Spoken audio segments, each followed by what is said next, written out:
सुधुरुनी मंडी समस्या विभागीय अधिकारी और मिलर मानक भितरिया बुझामणारे बळी पड़ुछंती चाषी। बरी धारपुर धान मंडी रे दीर्घदिन हेब पड़ी रही बस्ता बस्ता धान।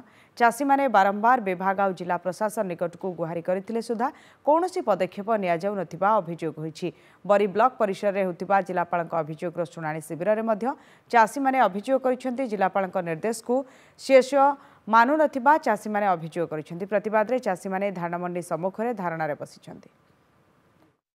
सोसाइटी 50 जन चाषी टोकन लाप्स कर जाकर धान आउ जापर नहीं। आम गत काली जिलापाल दृष्टि आकर्षण करूँ सीओ सभा को जाइलु। से कहते आम धान जीव कि अद्यावधि से टोकन फेरस्त होनी। जो 50 जन चाषी धान जाना से बहुत दुख भांगी पड़ते निष्पत्ति नहीं।